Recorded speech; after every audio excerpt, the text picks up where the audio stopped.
Opa, e aí pessoal, tudo beleza? Sabe aquele momento na nossa jornada de desenvolvimento em que o código começa a crescer e de repente a gente se olha e está perdido num verdadeiro labirinto de funções e variáveis?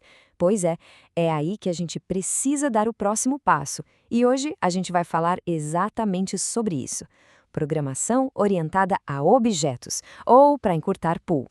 É o momento em que o nosso código para de ser só um monte de instrução solta e vira uma arquitetura inteligente de verdade. Alguém já sentiu isso? O projeto começa super simples, né? Mas aí, quando a gente percebe, tem código para todo lado. Uma função chama a outra que depende de uma variável que está lá em outro arquivo. Chega a dar um calafrio só de pensar em ter que mudar alguma coisinha. Essa é a exata sensação de que o código está saindo do nosso controle, e é o grande sinal de que a gente precisa de um jeito mais esperto de organizar tudo. E essas dores, elas são bem reais, não são? A manutenção vira um quebra-cabeça gigante. Tentar entender o que uma parte do código faz exige um esforço enorme, quase de detetive. E adicionar uma funcionalidade nova dá até medo de quebrar alguma coisa que já estava funcionando direitinho. Se isso soa familiar, parabéns, sério. Isso não é um sinal de que algo está errado, mas sim de que o projeto cresceu tanto que agora ele está pedindo uma estrutura profissional. E essa solução para esse caos todo, ela tem nome. E não é sobre aprender uma sintaxe super complicada, viu? É sobre adotar uma mentalidade nova, uma nova forma de enxergar o problema. É sobre a gente parar de pensar só em funções e variáveis soltas e começar a pensar em objetos, do mesmo jeito que a gente pensa no mundo real. E essa frase aqui, ela é a chave de tudo. Muita gente se assusta, acha que PO vai, na verdade, complicar as coisas, mas é exatamente o contrário. O objetivo aqui não é criar complexidade, é gerenciar a complexidade que já existe. É trazer a lógica e organização do nosso mundo aqui para dentro do código, tornando tudo mais claro, mais intuitivo e, pode acreditar, bem mais simples de dar manutenção depois. Ok, vamos mergulhar nisso aqui. Imagina um sistema de delivery, por exemplo. Sem orientação a objetos, a gente teria o quê? Uma lista com nomes de clientes, outra lista com endereços, outra com pedidos, mais uma com entregadores, um monte de dado espalhado e desconectado. Agora, com o PO, a gente modela a realidade. A gente tem o objeto cliente, que guarda seus próprios dados, como nome e endereço, e sabe o que fazer. Tipo, fazer um pedido. A gente tem o objeto pedido. Cada coisa do sistema vira uma entidade autocontida e inteligente. A diferença não é só de organização, é de inteligência mesmo. Para construir essa organização inteligente, a PO se baseia em alguns conceitos que são fundamentais, que a gente pode chamar de pilares. O primeiro, o mais básico de todos, é a classe. Pensa nela exatamente como a planta de uma casa.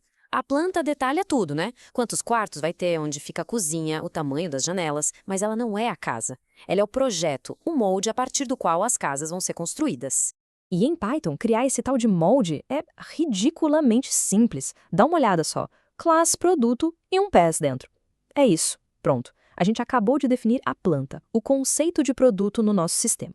Ainda não tem detalhe nenhum, não faz nada. Mas a estrutura, a ideia, já existe oficialmente no nosso código. Certo, agora que a gente já tem a planta, a gente precisa construir. E é aí que entra o nosso segundo pilar, o objeto.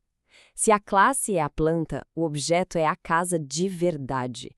É a instância real, palpável, que foi criada a partir daquele molde. E a parte mais legal é que com uma única planta, a gente pode construir quantas casas quiser, cada uma com seu próprio endereço, seus próprios moradores. Com objetos é a mesmíssima coisa.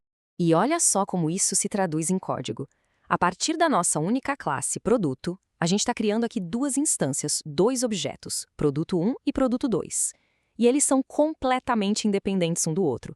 Um pode ser uma TV, o outro uma geladeira. São dois objetos diferentes, mas os dois seguem fielmente a mesma estrutura que foi definida lá na classe.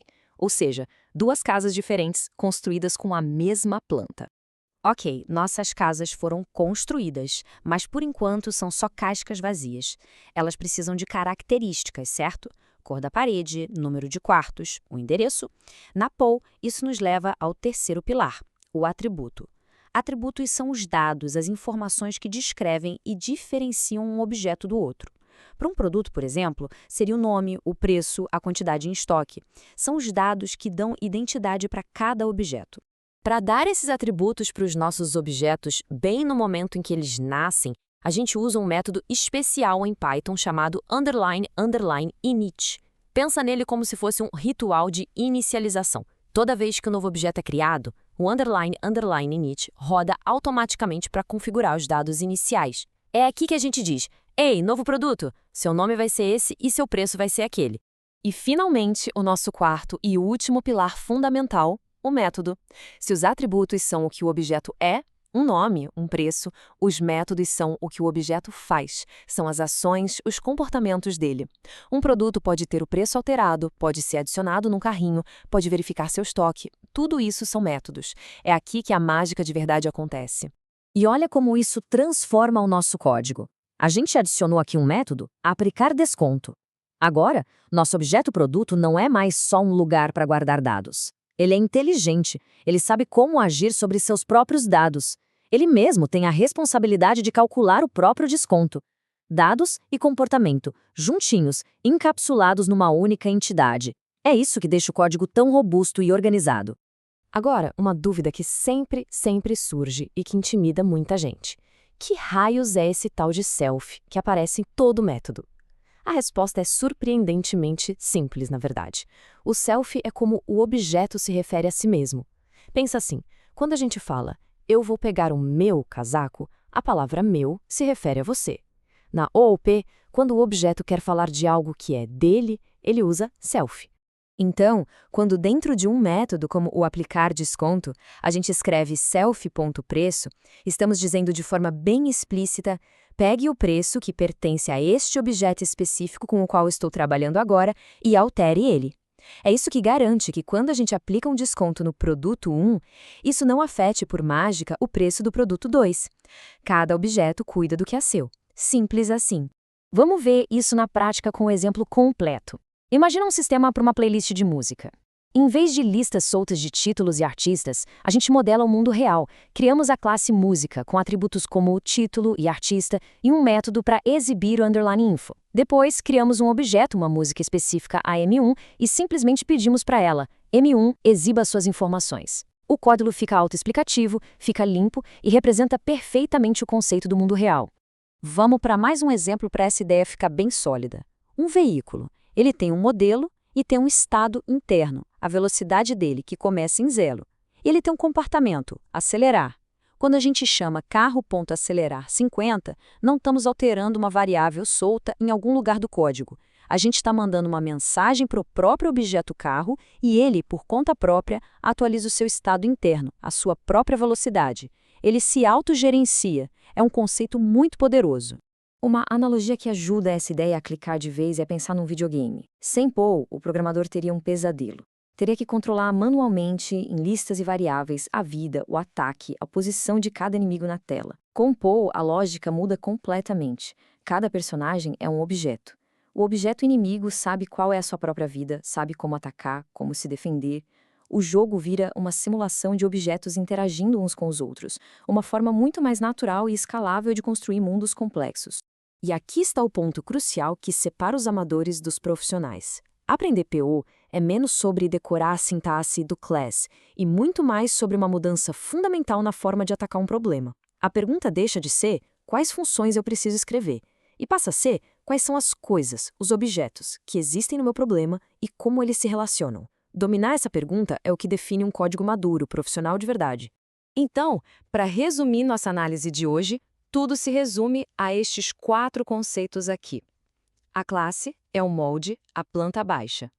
O objeto é a coisa real criada a partir desse molde. O atributo são os dados que descrevem essa coisa. E o método é o que essa coisa sabe fazer. Dominando essa estrutura, um novo mundo de organização e poder se abre no código. E aí, essa análise ajudou a clarear as coisas? Se este conteúdo foi útil, peço para considerar deixar um like, compartilhar com alguém que também está nessa jornada de aprendizado e, muito importante, comenta aqui embaixo qual o próximo tópico de Python que gostaria de ver dissecado aqui no canal. E claro, se inscreve para não perder nada. O engajamento de vocês é o maior combustível para eu continuar criando conteúdo. Agora, para quem sentiu que essa explicação abriu a mente e está pronto para ir muito, mas muito além do básico, para quem quer realmente dominar Python e transformar essa linguagem numa ferramenta profissional de alto nível, eu preparei um treinamento completo, o Python do zero ao avançado. Lá, a gente mergulha de cabeça, com muito mais vídeos, projetos práticos que dá para adicionar no portfólio, questionários para fixar o conhecimento e tudo o que é preciso para sair do seio básico para o Eu Domino Python. Além de ser o próximo passo lógico na sua evolução, é a forma mais direta de apoiar o crescimento do canal. O link está na tela e também na descrição. Muito obrigado por assistir até aqui e a gente se vê na próxima!